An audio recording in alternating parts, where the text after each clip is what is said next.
ओम सूर्याय नमः।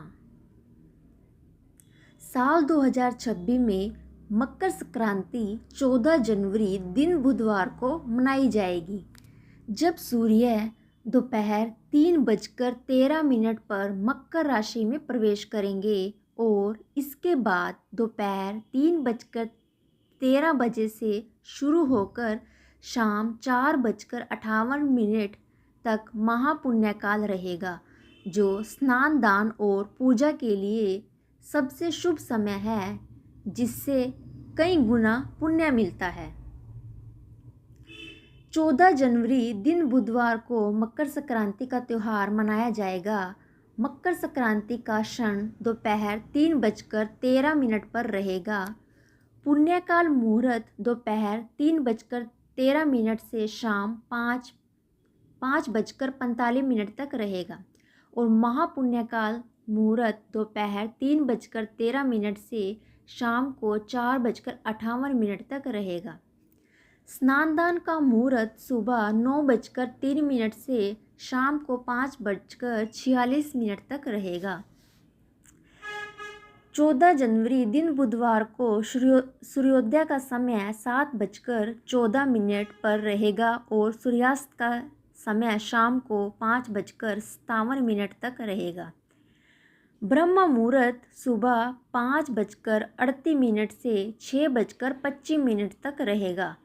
राहुकाल मुहूर्त दोपहर 12:35 से 1:56 तक रहेगा। स्वार्थ सिद्धि योग सुबह 7:14 से 15 जनवरी को 3:03 तक सुबह रहेगा। मकर संक्रांति मुख्य रूप से सूर्य देव को समर्पित त्यौहार है, जो उनके मकर राशि में प्रवेश उत्तरायण का प्रतीक है और इस दिन सूर्य देव की पूजा, विष्णु और लक्ष्मी जी की पूजा और शनि देव से जुड़े अनुष्ठान किए जाते हैं, जो अंधकार पर प्रकाश की विजय और शुभ कार्यों के आरंभ का प्रतीक है। यह पर्व सूर्य देव को समर्पित है, जो धनु राशि से निकलकर मकर राशि में प्रवेश करते हैं। मकर संक्रांति पर भगवान विष्णु की पूजा भी की जाती है, क्योंकि यह असुरों पर उनकी विजय का भी प्रतीक है और इस दिन से शुभ कार्यों जैसे विवाह, गृह प्रवेश की शुरुआत होती है। पुरानी कथाओं के अनुसार मकर संक्रांति के दिन सूर्य देव अपने पुत्र शनि देव, जो मकर राशि के स्वामी हैं, से मिलने के लिए जाते हैं, इसलिए शनि दोष से मुक्ति के लिए भी यह दिन महत्वपूर्ण माना जाता है। मकर संक्रांति भारत के सबसे महत्वपूर्ण और पावन त्योहारों में से एक है। यह केवल एक धार्मिक पर्व नहीं है, बल्कि इसका गहरा वैज्ञानिक और आध्यात्मिक आधार भी है।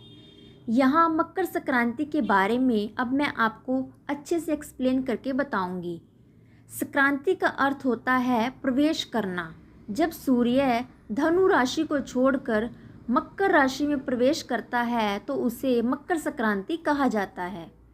इस दिन से सूर्य उत्तर की दिशा में गति करने लगता है, जिसको हम उत्तरायण भी कहते हैं। मकर संक्रांति के बाद से दिन बड़े होने लगते हैं और रातें छोटी होने लगती हैं। ठंड धीरे धीरे कम होने लगती है और वसंत ऋतु का आगमन शुरू हो जाता है। हिंदू शास्त्रों के अनुसार सूर्य के उत्तरायण होने का समय देवताओं का दिन कहलाता है। माना जाता है कि इस दौरान प्राण त्यागने वाले व्यक्ति को पुनर्जन्म के चक्कर से मुक्ति मिल जाती है, यानी कि जो व्यक्ति उत्तरायण के टाइम जिसकी डेथ होती है, उस व्यक्ति को बार बार जन्म नहीं लेना पड़ता। इस समय प्रकृति में एक नई ऊर्जा का संचार होता है। अच्छी फसल और संपन्नता के लिए यह समय बहुत शुभ माना जाता है। आयुर्वेद के अनुसार कड़ाके की ठंड के बाद शरीर की अंदरूनी गर्मी की जरूरत होती है। तिल और गुड़ की तासीर गर्म होती है, जो स्वास्थ्य के लिए लाभदायक है। मकर संक्रांति से जुड़ी कुछ विशेष पौराणिक कथाएं। पिता पुत्र सूर्य और शनि के मिलन की कथा। पौराणिक कथा के अनुसार शनि देव और उनके पिता सूर्य देव के संबंध मधुर नहीं थे। एक बार सूर्य देव ने क्रोध में आकर शनि देव का घर कुंभ राशि जला दिया था। बाद में जब सूर्य देव खुद अपने पुत्र शनि से मिलने उनके घर पहुंचे तो शनि देव ने काले तिल से उनका स्वागत किया।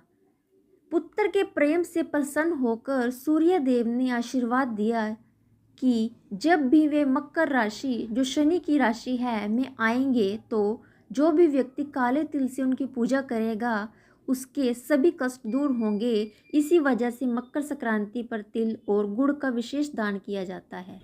भीष्म पितामह की कथा।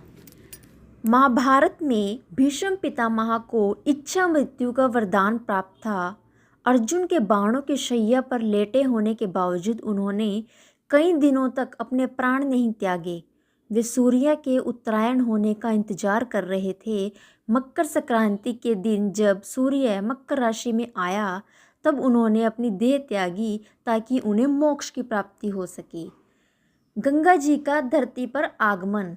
माना जाता है कि राजा भगीरथ ने अपने पूर्वजों के उद्धार के लिए देवी गंगा की घोर तपस्या की थी। मकर संक्रांति के दिन ही गंगा जी स्वर्ग से उतरकर राजा भगीरथ के पीछे पीछे चलकर कपिल मुनि के आश्रम से होते हुए गंगा सागर में मिली थी। इसलिए इस दिन गंगा स्नान का अत्यंत महत्व है। इस दिन हमें गंगा या किसी पवित्र नदी में स्नान करना चाहिए। तिल, गुड़, कंबल, अनाज और खिचड़ी का दान भी करना चाहिए। इस दिन घर में हमको खिचड़ी बनाकर खानी भी चाहिए।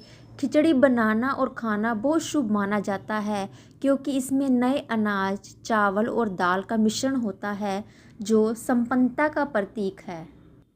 इस दिन तिल को अक्षय माना जाता है। तिल का दान और सेवन पुराने नकारात्मक कर्मों को जलाने और शरीर को शुद्ध करने की प्रक्रिया का भी प्रतीक है। ठंड के दौरान शरीर की ऊर्जा सुप्त हो जाती है। संक्रांति पर सूर्य की सीधी किरणें और शुद्ध जल में स्नान शरीर के चक्रों को जागृत करने में मदद करता है। संक्रांति के दिन हमको पानी में तिल डालकर भी नहाने चाहिए। शरीर पर तिल का लेप करना चाहिए। अग्नि में तिल की आहुति देनी चाहिए। पितरों को तिल मिलाकर जल अर्पित करना चाहिए। तिल का सेवन भी करना चाहिए और गरीबों को तिल का दान भी करना चाहिए। मकर संक्रांति को खिचड़ी क्यों कहा जाता है? मकर संक्रांति को खिचड़ी इसलिए कहा जाता है, इसमें चावल चंद्रमा का प्रतीक, दाल शनि का प्रतीक, हल्दी गुरु का प्रतीक और सब्जियां बुध का प्रतीक होती है। इसे खाने से कुंडली के सभी प्रमुख ग्रह संतुलित होते हैं। शास्त्रों के अनुसार यदि संक्रांति सूर्यास्त के करीब या बाद में हो तो उसका पुण्यकाल अगले दिन मनाया जाता है। महापुण्यकाल वह समय होता है जब दान, जप और स्नान का फल अनंत गुना बढ़ जाता है। यदि आप विशेष अनुष्ठान करना चाहते हैं तो सुबह के पहले 2 घंटे सबसे श्रेष्ठ माने गए हैं। मकर संक्रांति केवल राशि बदलने का पर्व नहीं है, यह अंधकार से प्रकाश की ओर बढ़ने का प्रतीक है। गुजरात, राजस्थान और महाराष्ट्र में इस दिन आसमान रंग बिरंगी पतंगों से भर जाती है। यह खुशी और उत्साह का भी प्रतीक है।